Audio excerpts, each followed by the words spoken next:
Good morning 12th class. बच्चों, आज मैं धार्मिक जीवन के विषय में बताऊंगी और ये चर्चा 2 भाग में होगी।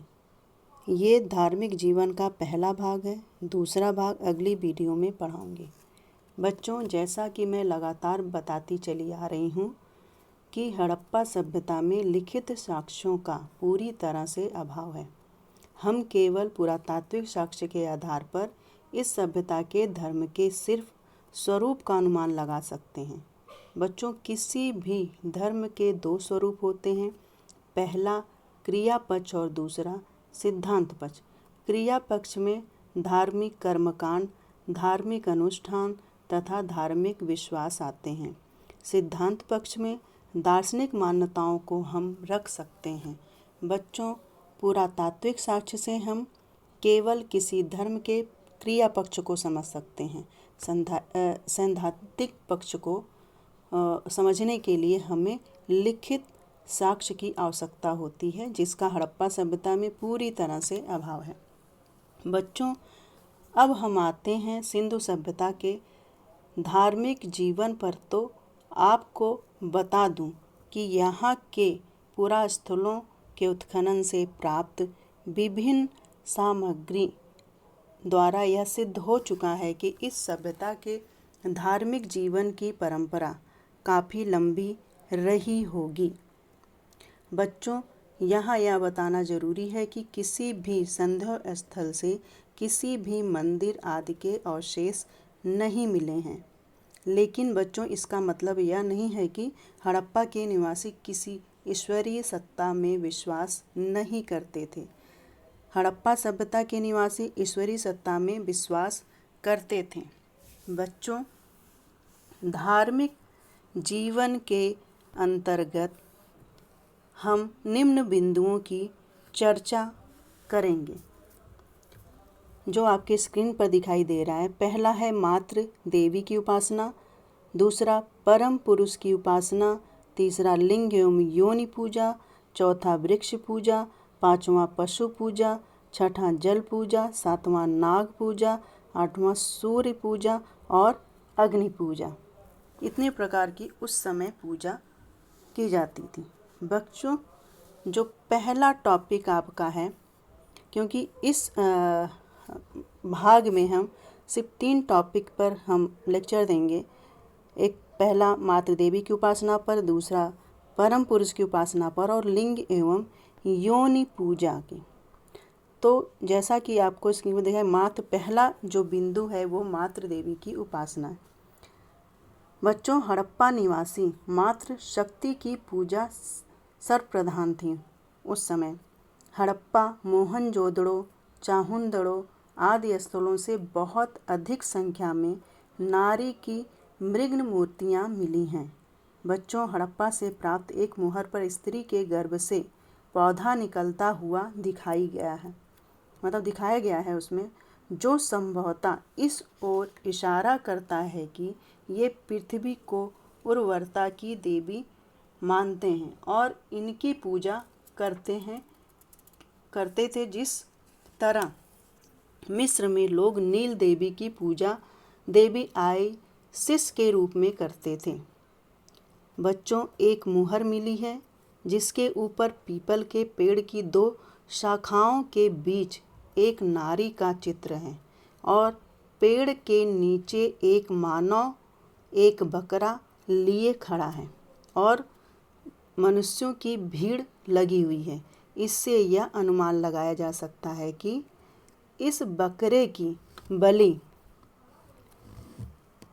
मातृ देवी को खुश करने के लिए किया गया होगा, और या इस पीपल के वृक्ष का संबंध मातृ देवी से होगा।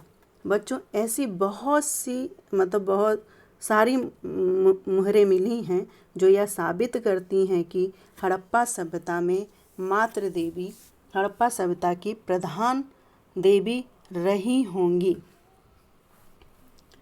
जैसे एक मुहर पर नारी की मूर्ति मिली है जिसके सिर पर पंखे के समान फैला हुआ आवरण है, लड़ियों वाला हार, चूड़ियाँ, मेखला, कर्णफूल आदि पहने हैं तथा सिर पर दीपक जैसी आकृति है जिसमें धुएं के चिन्ह हैं। संभवतः इसमें तेल बत्ती डालकर इनकी पूजा की जाती रही होगी। इसी प्रकार मैके महोदय को ऐसी मूर्तियाँ मिली हैं जिस पर धुएं के चिन्ह दिखाई देते हैं।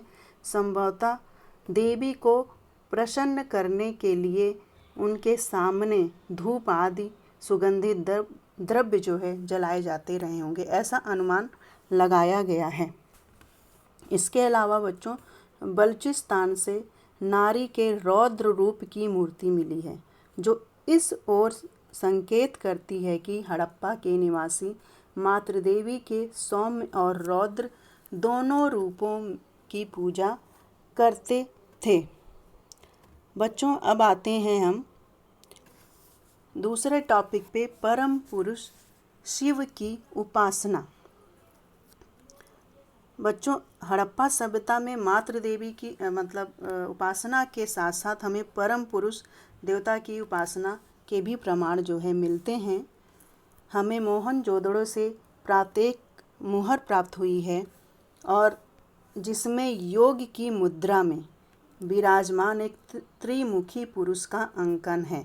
ये आपको जैसा कि स्क्रीन पर दिखाई दे रहा है। इस योगी पुरुष के दाहिनी ओर व्याघ्र तथा हाथी तथा बाईं ओर गैंडा और भैंसा चित्रित हैं, जिस पर एक त्रिशूल जैसा आभूषण है। पशुपति देवता के नीचे पांव पर 2 हिरण भी अंकित हैं। देवता के ऊपर 7 अक्षरों का एक अभिलेख लिखा है, जिसे अभी तक जो है नहीं पढ़ा जा सका है। अगर इस चित्र को देखेंगे आप ध्यान से तो ये इसमें दिखाई देगा जितनी बातें हमने अभी बताई हैं। और सर जॉन मार्शल ने तो इसे जो है इसको पशुपति की मुद्रा कहा है। और जितने पुरातत्वविदों ने इसे शिव के आदि रूप से संबंधित किया है। बच्चों, वैसे भी जो है शिव को त्रिमुखी, पशुपति, योगेश्वर या महायोगी कहा गया है और वे सारी उपाधियां इस मुहर में अंकित चित्र में हमें दिखाई देती हैं। बच्चों, हड़प्पा सभ्यता से 2 और मुहर मिली है, जिसका संबंध हम शिव से जोड़ सकते हैं। एक मुहर में देवता चौकी पर योगासन की मुद्रा में बैठा है। वह अपने दोनों हाथ फैलाए हुए हैं, जिनमें वह चूड़ियाँ पहने हैं। उनके सिर पर सींगों के बीच से फूल और पत्तियाँ निकलती हुई दिखाई गई हैं। इस देवता के 3 मुख हैं। और बच्चों, दूसरी मुहर में भी योगी श्रृंग युक्त है तथा सिर पर वनस्पति निकल रही है, परंतु यह एक मुख वाली है। हम इस देवता की पहचान उर्वरता के देवता यानी वनस्पति देवता के रूप में कर सकते हैं। बच्चों, इस देवता को भी हम शिव मान सकते हैं, क्योंकि ये प्रकृति की उत्पादन शक्ति के प्रतीक माने जाते हैं। बच्चों, यही कि एक मुद्रा में यहीं से जो है एक मुद्रा में और मिली है, जिसमें पेड़ पर बने मचान पर एक आदमी विराजमान है और इस मुद्रा के दूसरी तरफ त्रिशूल के सामने खड़ा बैल दिखाया गया है। बच्चों, ये सभी आकृतियाँ शिव से संबंध की जाती हैं, क्योंकि आप जानते हो कि आज हम जिस भगवान शिव की पूजा करते हैं, उनकी आकृति के साथ त्रिशूल एवं उनका वाहन नंदी यानी कि बैल दिखाया जाता है। बच्चों, अब हम आते हैं लिंग एवं योनि पूजा। इसमें लिंग एवं योनि पूजा के अंतर्गत इन दोनों जो परम पुरुष शिव की उपासना और मातृ देवी की उपासना के अलावा सिंधु सभ्यता में जो है लिंग और योनि पूजा भी होती थी। आप जानते ही हो कि शिव की पूजा शिवलिंग के रूप में की जाती है आज भी। बच्चों, हड़प्पा सभ्यता से बहुत अधिक संख्या में हमें जो है पत्थर, सीप, कांच, मिट्टी, पेस्ट आदि के बने लिंग मिले हैं और इस ओर इशारा करते हैं कि इस सभ्यता में लिंग की पूजा होती थी। ये देखिए, इसमें भी मतलब हमने फ़ोटो खींच के इसमें डाला हुआ है और एवं लिंग आपको दिखाई दे रहा है इसमें। तो इस समय लिंग की पूजा होती थी। इसी प्रकार बच्चों, पत्थर, शंख, मिट्टी आदि के बने चक्र एवं छल्ले मिले हैं। इनकी पहचान योनि से की गई है। इस प्रकार हम कह सकते हैं कि हड़प्पा सभ्यता में लिंग एवं योनि की पूजा होती रही होगी। बच्चों, लिंग का संबंध शिव एवं योनि का संबंध हम मातृ देवी से कर सकते हैं। बच्चों,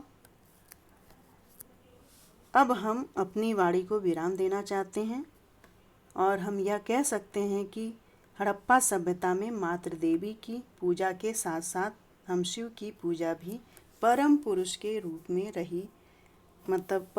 रूप में होती रही होगी।